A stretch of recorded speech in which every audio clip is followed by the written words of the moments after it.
Hoy estoy grabando el primer episodio de mi nuevo podcast El Arte de Emprender y no les cuento como todo el día de hoy ya son las 2:30 de la tarde y como desde las 8 de la mañana he estado tratando de ingeniármelas con todo esto del audio porque yo con esto de lo técnico, las cámaras, el sonido, las luces, yo no soy muy buena y he tenido que aprender muchísimo a lo largo del camino. Les juro, estaba súper frustrada y a punto de rendirme. Yo decía, no va a pasar el podcast. Pero qué hipocresía tan grande que sería eso. Yo que soy la primera persona que les dice que sigan adelante a pesar de la adversidad. Qué hipocresía que simplemente porque no me funcionó un programa de sonido que yo ya dejé a un lado este proyecto. Imagínense, no, yo nunca les diría algo así. Así que estoy muy contenta de que por fin parece que funcionó. Veamos.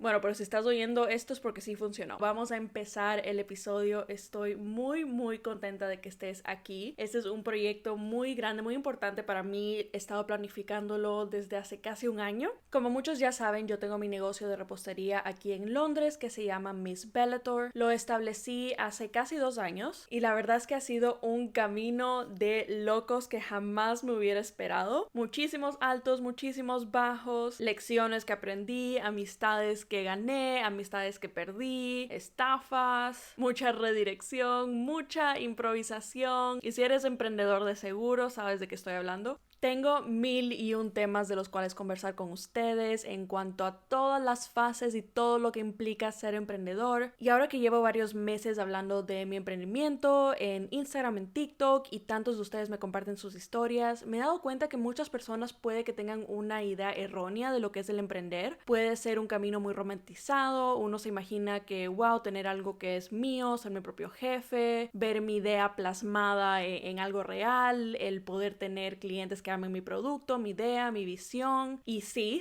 puede ser así definitivamente, pero creo que hay tanto que hay detrás de todo esto de lo cual no hablamos. Creo que muchas personas tienen mucho orgullo o vergüenza y no quieren admitir todos estos problemas y estos contratiempos que suceden naturalmente cuando uno emprende. Y yo estoy aquí para romper totalmente estas barreras. Como ustedes saben, yo he sido muy honesta en cuanto a todo lo que he tenido que hacer para formar mi emprendimiento aquí en Londres, todos los errores que cometí, todo el control que le di a la persona incorrecta y cómo esto me costó miles de dólares. Y les voy a ir contando mucho más ahora que tengo esta plataforma en la que puedo hablar por mucho más tiempo, ¿no? Porque obviamente en Instagram, en Reels, en TikTok, nos limita mucho el contenido en formato corto. Pero como les digo, estoy aquí para ser muy honesta, muy sincera. Quiero que esto sea un lugar de desahogo, de compasión, de empatía, de aprendizaje. Aquí yo no quiero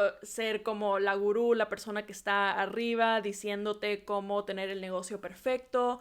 Yo todavía estoy en este proceso y todos los días estoy aprendiendo algo nuevo. Como este es el primer episodio del podcast y antes de hablar de todos los temas de los que quiero hablar con ustedes, creí que es un buen momento para presentarme de una manera más formal, como les digo, en un formato más largo. Muchos me preguntan cómo nació mi amor por la repostería, por el emprender, mis gustos, mi amor por la moda también, cómo terminé aquí en Londres, cómo se dieron las cosas para que yo pudiera emprender aquí y bueno, de todo eso vamos a hablar en este episodio. Empecemos desde mi infancia. Yo nací en Guayaquil, Ecuador, soy ecuatoriana, soy hija única, soy Leo, nací el 28 de julio, que aparentemente creo que es el Día Nacional de Perú, eso me dicen. Muchas veces las personas me preguntan o asumen que debí haber aprendido la repostería, la cocina junto con mi mamá, porque esa normalmente es la historia que tienen muchas las personas que se dedican a la repostería o que son chefs, pero para mí no es así en absoluto. Mi mamá es de esas personas que odia cualquier cosa que es la cocina, la repostería, no tenía ningún interés desde joven. Creo que fue muy reciente que ella se forzó a sí misma a aprender a cocinar más rico, más balanceado y mucho impulsado por mí. Y mi abuela tampoco, ella es más de comida de sal, no de dulce. Mi papá nada que ver y otros familiares, primos, de verdad que a nadie más en mi familia le gusta la cocina, la repostería como a mí. Ahora, lo que sí saqué de mi mamá fue mi amor por las manualidades, por todo lo que es la pintura, el arte, la moda, la creación de lo que sea el DIY, las cosas aesthetic, como le dicen hoy en día. Mi mamá es de esas personas que se las ingenia para crear lo que sea, hacíamos los vestidos para mis Barbies, hacíamos la pintura, la decoración para mi cuarto, mi mamá cosía todas las cortinas, los edredones, hacía todos mis disfraces,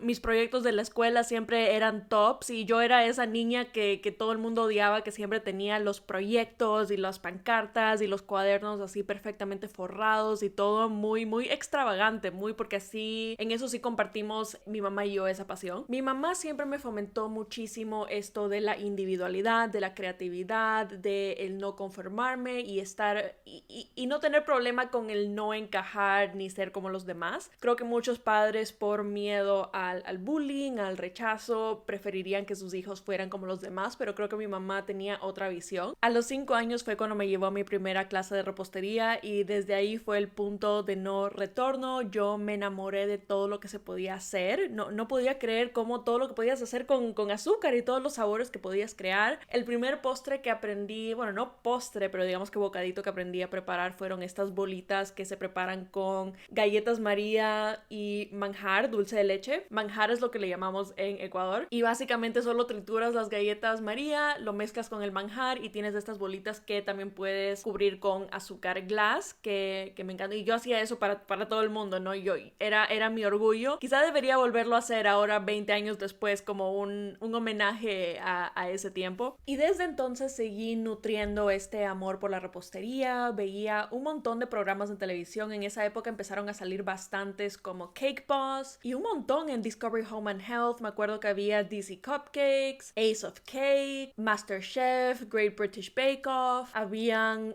muchísimos programas, creo que se volvieron muy muy populares en los años, al inicio de los años 2000. También me inscribía a los diferentes cursos que encontraba en mi ciudad para hacer postres, para decorar con fondant. Y yo era bien intensa con eso de la repostería. Yo me acuerdo cómo le lloraba a mi mamá que, ay, quiero hacer un pastel y déjame hacer un pastel, déjame hacer un pastel. Yo, si hubiera sido por mí, yo todos los días hubiera tenido la casa llena de pasteles. Y como me gustaba tanto hacerlo y en mi casa éramos solo mis papás y yo, se me ocurrió ir de puerta en puerta y vender mis dulces. Entonces esto se puede decir que fue mi primera actividad emprendedora alrededor de los 6 o 7 años. Me encantaba y yo siempre he sido muy buena vendedora, he sido muy carismática y cada vez creaba nuevos postres y encontraba diferentes maneras de mejorar la presentación. Me acuerdo que vendía digamos que pedacito de pastel de brownie como en 25 centavos, como obviamente no tenía idea de costos, ni contabilidad, ni nada de eso, y muchos hasta de adultos vendiendo ya en serio no sabemos eso, pero bueno, a mí me encantaba y me encantaba como esa satisfacción de wow, la gente compra lo que hago y le encanta y fue ahí como poco a poco fui haciéndolo más y más, y poco a poco yo fui conocida como la chica de los postres, ¿no? En mi barrio, entre las amigas de mi mamá, en el colegio, inclusive yo llevaba galletas, brownies, de todo para vender en el colegio y lo tenía que hacer clandestinamente porque tenían esta regla de que no se puede vender nada en el colegio. Y sí me sucedió un par de veces que las autoridades del colegio confiscaban mi mercadería porque yo estaba vendiéndola ilícitamente. No, y yo creo, a mí me delataban que un par de niños que tenían envidia del éxito que yo tenía, como todos amaban mis postres y cómo yo ganaba dinero, entonces ellos me delataban con las autoridades del colegio. Y chicos, desafortunadamente déjenme contarles que estas actitudes, estas envidias y este sabotaje no termina en el recreo, en el colegio. Esto sigue hasta para toda la vida, en todo. Bueno, y este rechazo pasaba más en mi escuela en Ecuador porque vivimos un par de años en Massachusetts, en Estados Unidos. Y ahí en cambio sí es diferente la actitud en cuanto a los niños que hacen su dinero y todo, porque no sé si han visto así en las películas que la típica situación que un niño pone su stand de limonadas o que venden las Girl Scouts cookies o que te pagan por ir a entregar periódicos. Esto es mucho más normal que desde pequeño empieces a trabajar en Estados Unidos. Te dan un poquito más de educación financiera, no tanta, pero mucho más que en Ecuador definitivamente. Y eso también creo que es un dato importante. Mis padres también, como vivieron tanto tiempo en el extranjero, en diferentes países, creo que estuvieron expuestos a muchos diferentes modos de crianza, muchos diferentes maneras de ver la vida. Yo fui criada con mucha transparencia transparencia financiera, es decir, mis padres no tenían problema de hablar de dinero conmigo. Yo sabía cuánto pagaban por la casa, cuánto costó el auto que compraron y cosas como cuánto cuesta la gasolina y los impuestos que hay que pagar y cosas así. Yo tenía una noción bastante amplia de cómo funcionaba el mundo en este respecto, precisamente por lo abiertos que eran mis padres conmigo. Y mis padres siempre fueron sumamente responsables y conscientes con el dinero, tenían un muy buen control de gastos, armaban sus presupuestos, monitoreaban todo, y yo también fui aprendiendo la importancia de hacer esto. Y creo que a muchas personas les parecería un shock saber esto, porque normalmente lo vemos como tabú o nos intimida el hablar de dinero, inclusive entre nosotros los adultos que ya deberíamos tener un buen manejo financiero. Peor hablar solo a un niño que supuestamente queremos proteger su inocencia y ellos no deberían saber eso y tener esa responsabilidad. Pero para mí es todo lo contrario. Creo que el enseñarles la importancia del dinero, de controlar el dinero, cómo funciona el mundo, el valor de ganarte este dinero y luego gastarlo sabiamente a conciencia, creo que es una de las mejores herramientas que le puedes dar a tu hijo, y yo estoy muy agradecida de que fue así. A medida que fui creciendo, que ya tenía edad suficiente como para manejarlo un poco mejor, que habrá sido cuando tenía 10, 11 años, mi mamá me daba un presupuesto para la ropa, para ciertas cosas que me quería comprar, porque si no yo iba a los almacenes y solo llenaba el carrito así con lo que sea que veía, con cualquier vestido, zapatos, gafas, lo que sea, porque yo siempre fui muy fashion, ¿no? Muy todo, y si mi mamá no me hubiera puesto algún tipo de control, entonces yo no hubiera tenido ningún tipo de noción y solo hubiera esperado tener todas estas cosas solo poniéndolas en el carrito. Y hace toda la diferencia, ¿no? No solo el que un niño entienda lo que es ganarse el dinero, lo que realmente valen esas horas de trabajo y luego lo que cuesta. O sea, no solo es un vestido bonito que apareció en tu casa que te compraron tus papás o una muñeca o lo que sea que tú quieras. Eso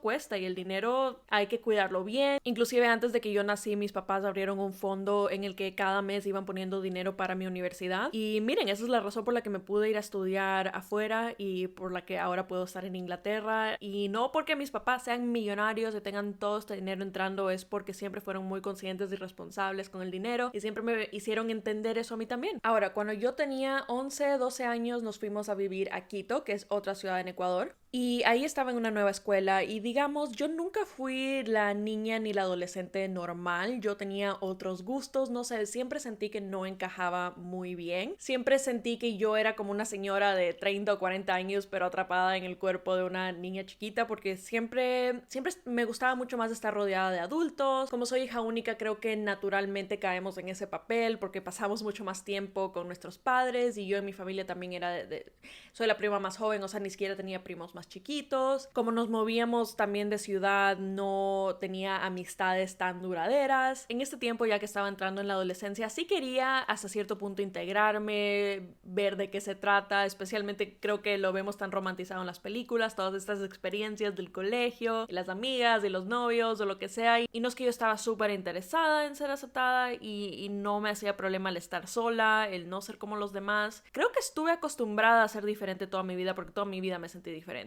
Entonces no me gustaba salir así los viernes o los fines de semana, pero lo que siempre hacía era dedicarle tiempo a la repostería. E igual que cuando era más chiquita, las cosas que hacía, que preparaba en mi casa, las llevaba al colegio, y pronto me hice conocida como la chica de los postres, y la gente siempre esperaba a ver qué trae Tatiana esta vez. Como les digo, yo soy una persona muy creativa, me gusta hacer cosas diferentes, probar de todo, y fue alrededor de esta época que me empecé a concentrar mucho en las galletas decoradas. Me encanta, creo que es lo que más me gusta de la repostería en general, porque es como un canvas en blanco y puedes hacer lo que tú quieras, absolutamente lo que sea con solo azúcar. Empecé a pulir esta habilidad de hacer galletas decoradas y aprender alrededor de los 12, 13 años, y miren, ahora en el 2025 tengo un negocio de eso aquí en Londres, jamás me lo hubiera imaginado, y yo me volví popular por este tipo de galletas porque en esa época no eran para nada conocidas como lo son hoy en día. Eran algo muy americano, algo que yo había visto desde muy pequeña, como también viví en Estados Unidos. Las preparaban desde hace mucho tiempo, pero creo que empezó a llegar a Latinoamérica más o menos como hace 10 años, entonces era bastante nuevo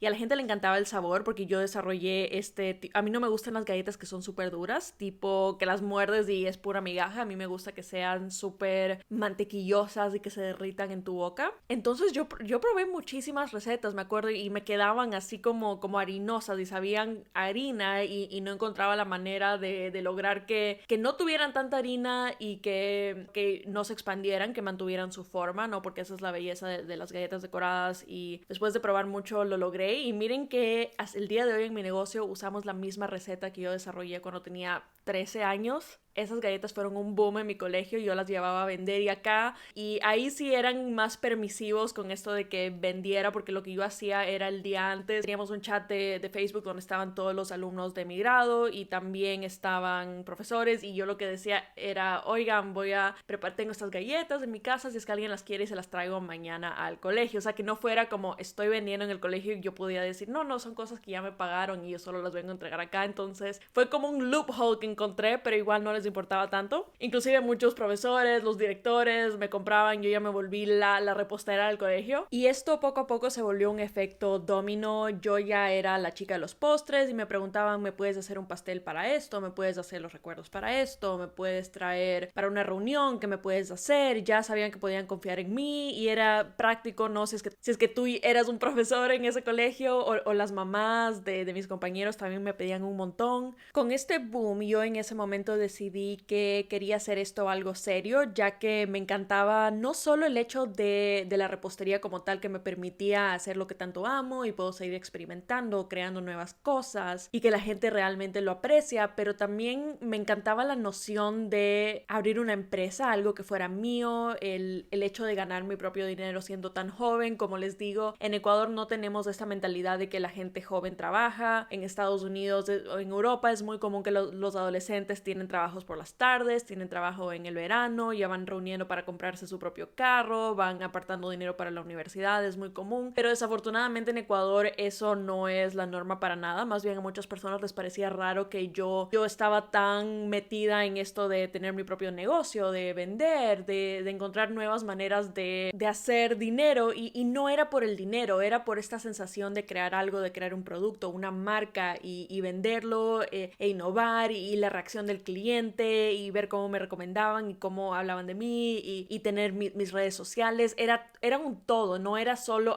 puedo ganar dinero y punto, porque si no eso sería cualquier trabajo, ¿no? Entonces decidí hacerlo en serio, elegí el nombre Cream and Sugar. En verdad se le ocurrió a mi mamá porque estábamos haciendo un brainstorming y me gustó, es simple, es fácil de recordar, y nos mantuvimos con el nombre Cream and Sugar. Y yo en esa época, no me acuerdo con qué plataforma hice el logo, pero tenía un logo súper lindo. También con el dinero que ya tenía me compré una cámara profesional, y yo quería sacarle fotos buenas, profesionales. Yo quería no solo con el celular, porque en esa época las fotos de los celulares no era para nada buena, porque hoy en día sí puedes con tu celular nada más hacer las fotos para tus redes sociales, es perfectamente aceptable, pero en esa época que yo tenía que el iPhone 4 no era para nada lo mismo. Entonces yo sí quería mi cámara y como les digo, me gusta mucho todo lo que tiene que ver con arte, con escenografía, lo artístico, lo visual. Entonces fue ahí que me metí tanto en esto de la fotografía. En mi colegio tenían clases de fotografía que me metí, también seguía muchos tutoriales online, videos de YouTube. Hoy en día puedes aprender de todo online y solo practicando, y no tienes por qué invertir mucho en equipos súper caros o cursos súper caros necesariamente. Creo que todo se trata de querer hacerlo. Yo en esta época tenía 14 años, entonces decidí abrir una página web porque, como les digo, yo ya estaba muy metida en esto, y yo quería más de esta sensación, ¿no? De poder tener mi propia marca y crear más productos y poder llegar a más personas. Era también como un desafío para mí misma, y esto para mí era muchísimo más enriquecedor que la vida social en el colegio o los novios o cualquier cosa que era la norma en la típica vida adolescente. Yo sabía que esto era lo que a mí me gustaba hacer, y lo que yo le digo a todo el mundo no es en sí la repostería. Sí, me encanta la repostería, pero descubrí que mi pasión en serio es todo lo que tiene que ver con emprender, el arte de emprender. O sea, me encanta desde el primer momento, ¿no? Como desde la semilla al árbol, que tú creas un producto, que tienes una visión, tienes un esquema, tienes una paleta de colores, creas el branding, creas un logo, y cómo vas atando esto y cómo vas contando una historia a través de una marca y la esencia de tu marca, y cómo esto puede llegar a tantas personas. En esta época, alrededor del 2014, 2015, fue cuando empezamos a ver en Instagram estos perfiles curados, y se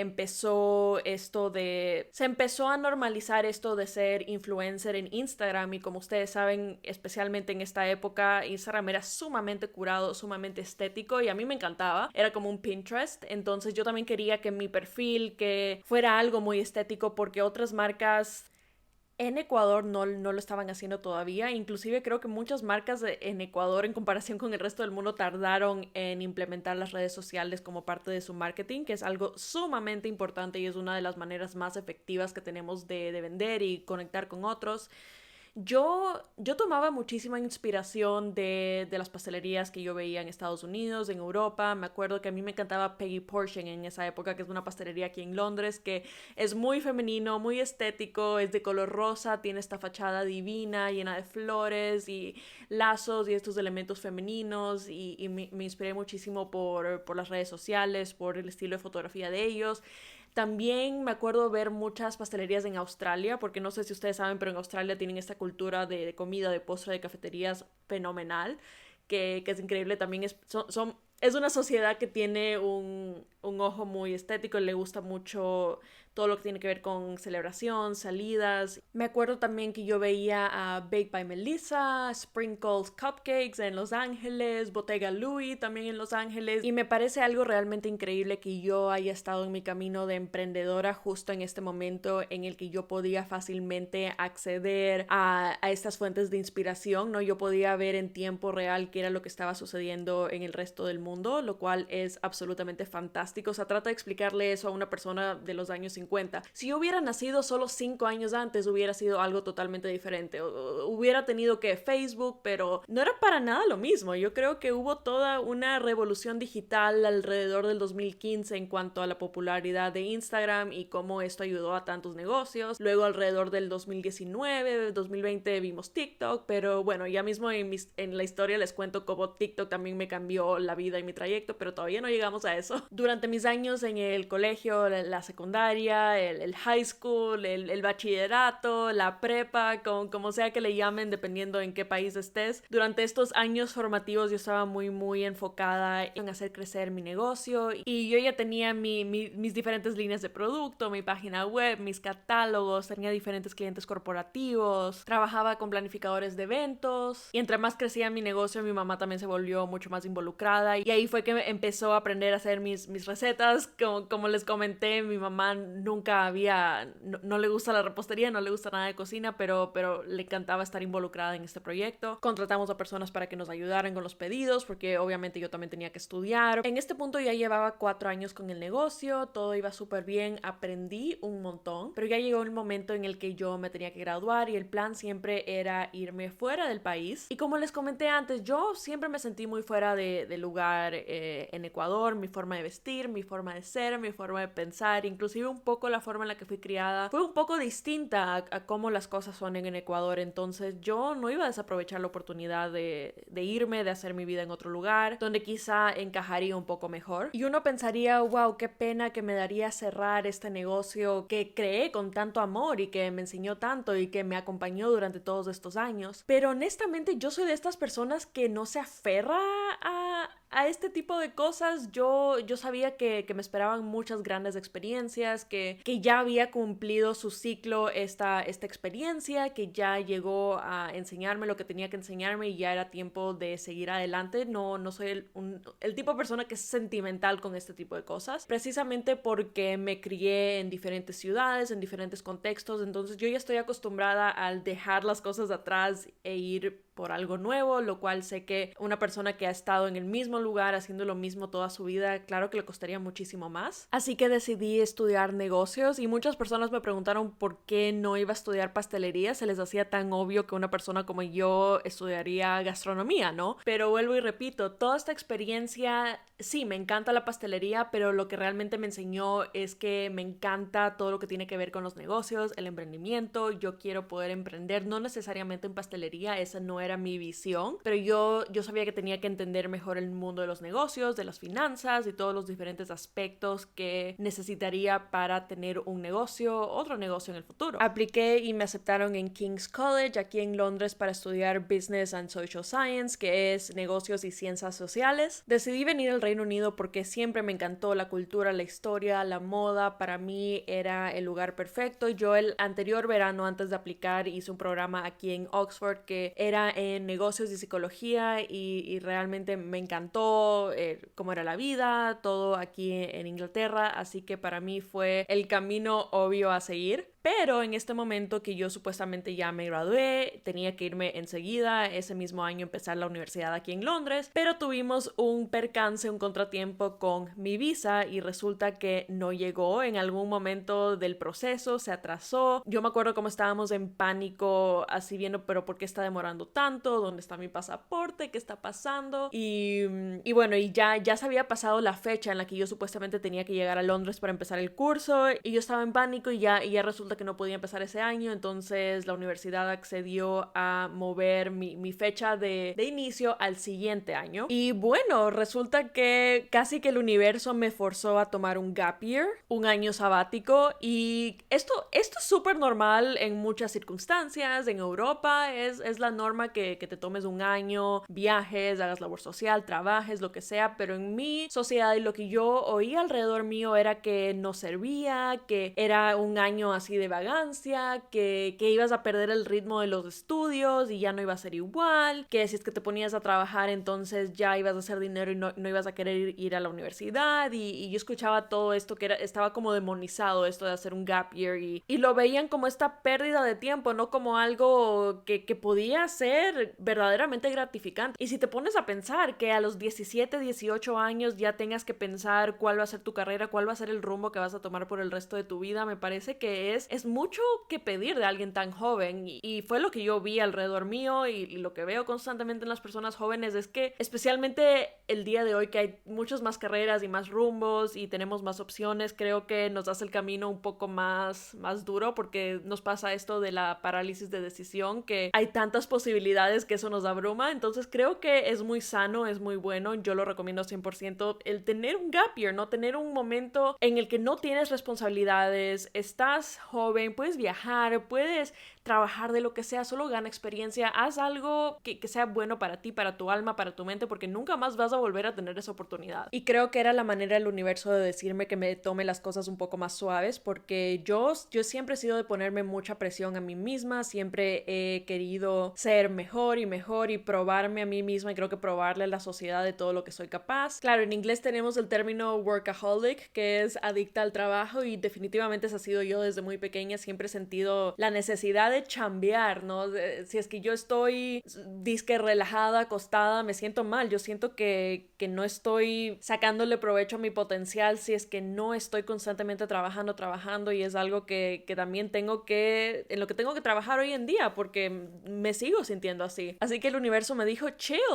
Y bueno, lo que decidí hacer era, yo llevo toda mi vida aprendiendo francés, desde muy pequeña, mis padres lo hablan y desde muy pequeña también me iban enseñando, la prioridad siempre era el inglés y el español, pero también aprendí el francés, entonces decidí que era un buen momento para tomármelo más en serio, pulirlo y poderlo hablar realmente bien y por 6 meses me metí a clases de francés en mi ciudad y de ahí por los siguientes 6 meses me fui a vivir al sur de Francia, a Niza. Yo siempre fui de estas personas que era hiper planificadora y quería tener control constante de todo lo que pasa. Yo quería poder prever el futuro, tenía planes así de 5, de 10 años en el futuro, desde que soy muy joven y mis padres también son así. Por un lado sí, esto es bueno, te ayuda a mejorar, a planificar mejor para el futuro y prepararte, pero también vivir de esta manera no es para nada saludable y tú tienes tu gran plan magistral y el momento en el que algo, por más mínima cosa que no salga bien, sientes que se te viene el mundo abajo y eso no está bien. Hay tantas cosas que están fuera de nuestro control y de eso se trata la vida, no puedes solo planificar. Y si me pongo a pensar en mi vida, esta fue una de esas pruebas, que pude tener esta experiencia tan buena, que pude realmente aprender a hablar bien francés y vivir esta experiencia de estar en el sur de Francia, de poder viajar, conocer la región y poder vivir una vida, digamos que independiente, porque hubiera sido la primera vez que yo vivía sola y tenía que manejarme a mí misma totalmente. estudiante, pero no estaba en ese plano de que,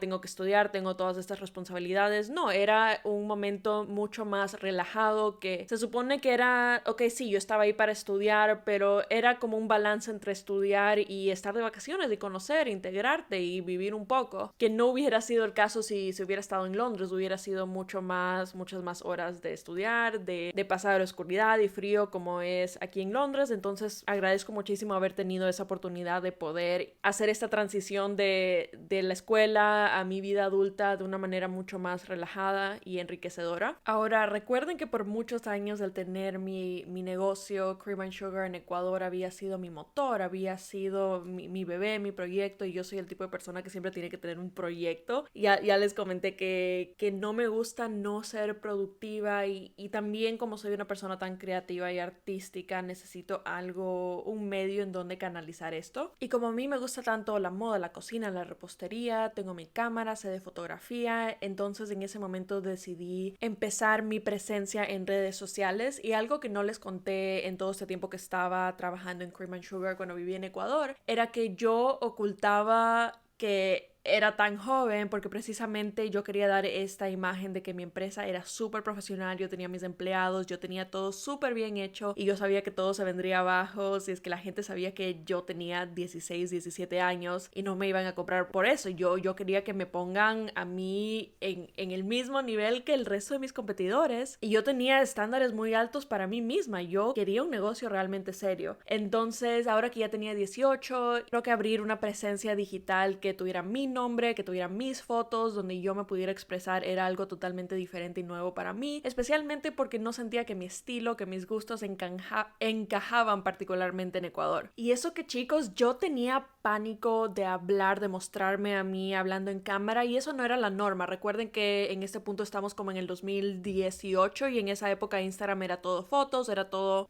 los cuadrados, el feed muy curado, y no existía esto, ni siquiera existía TikTok todavía, y peor Reels.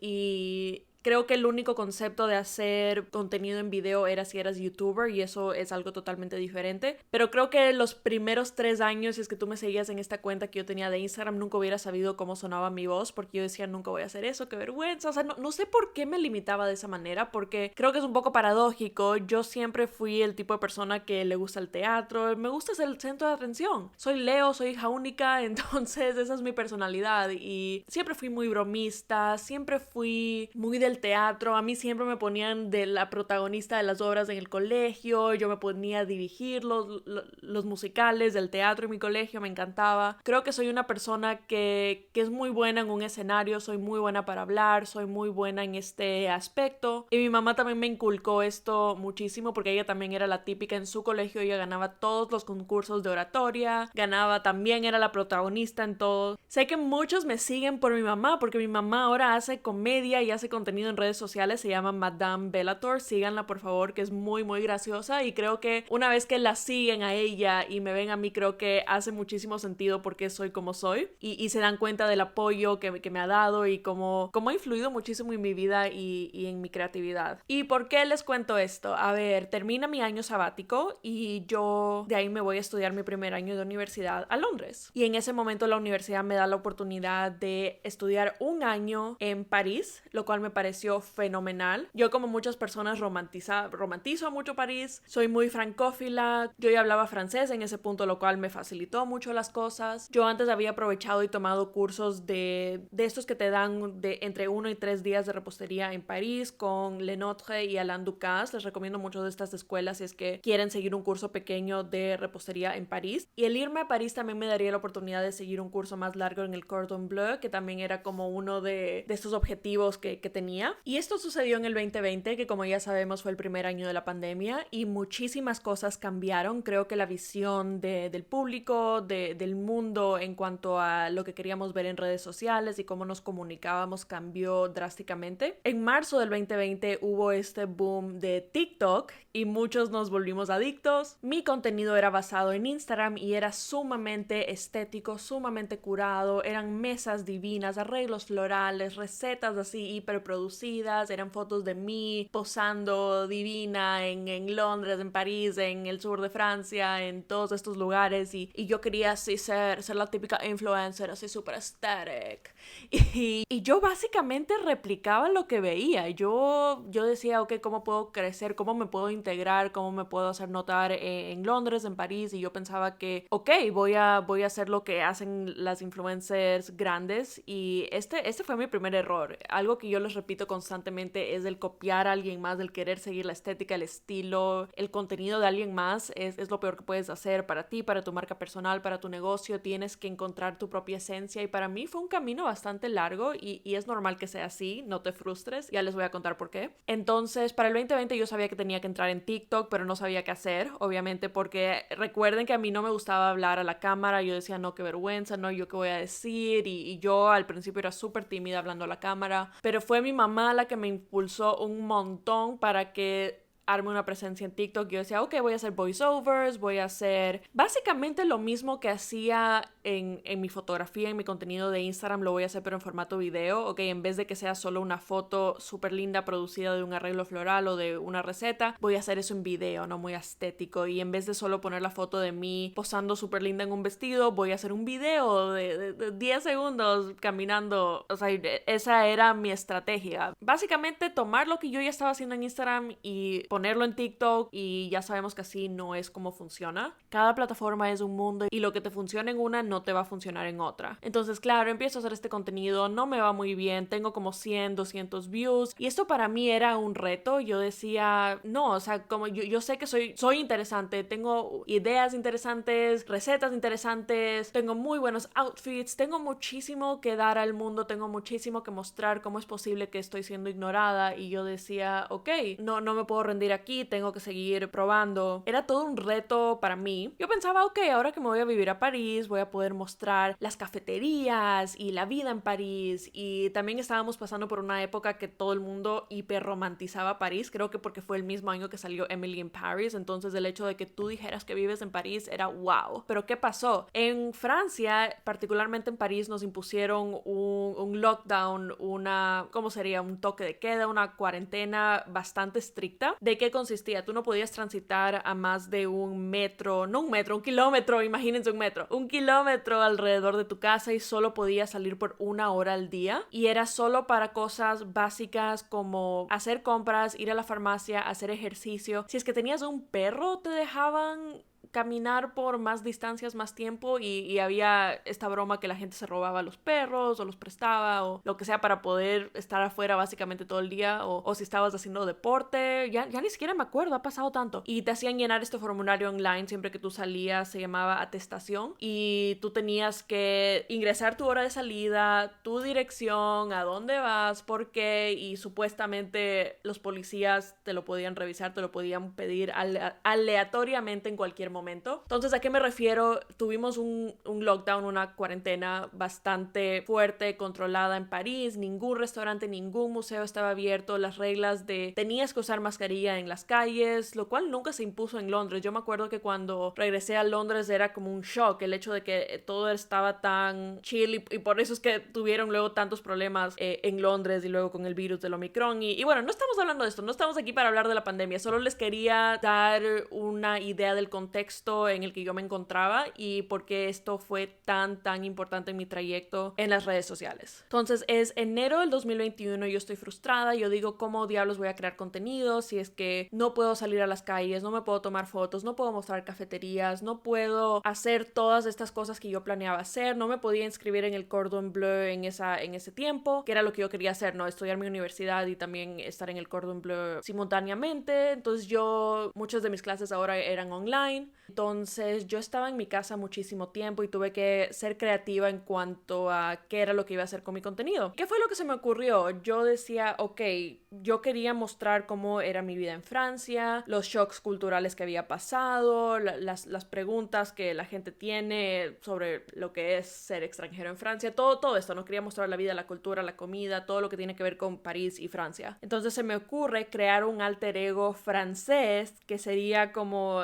la contraparte contraparte, ¿no? Yo soy Tatiana y tendría mi personaje, mi alter ego, mi contraparte francesa, que representarían los choques culturales y cómo es la vida en Francia, y yo lo haría en tono de skit, de comedia. Y así serían situaciones que yo he vivido y cosas que me han pasado y digamos que lo actuaría con este alter ego, y decidí ponerle Odette. Y Odette es todo el estereotipo de la típica mujer francesa que tiene el pelo oscuro, cortado, chiquito, no sé cómo se llama ese estilo de corte en español, en inglés es un bob, y tendría su top a rayas y su pañuelo rojo y está fumando 24/7 y es muy gruñona y no le gustan los extranjeros, especialmente no los americanos, y creo que todos más o menos conocemos ese estereotipo. Y yo tenía planeado hacer todo esto y decía, ok, me voy a lanzar en TikTok y voy a hablar y voy a actuar, pero yo estaba mortificada. Yo decía en este momento, o sea, qué vergüenza que yo trataba de ser tan estética y tan sofisticada y ahora de la nada soy una payasa, estoy haciendo cosas tan infantiles en el internet. Yo decía, no lo quiero hacer, no lo voy a hacer, ¿qué van a pensar las personas?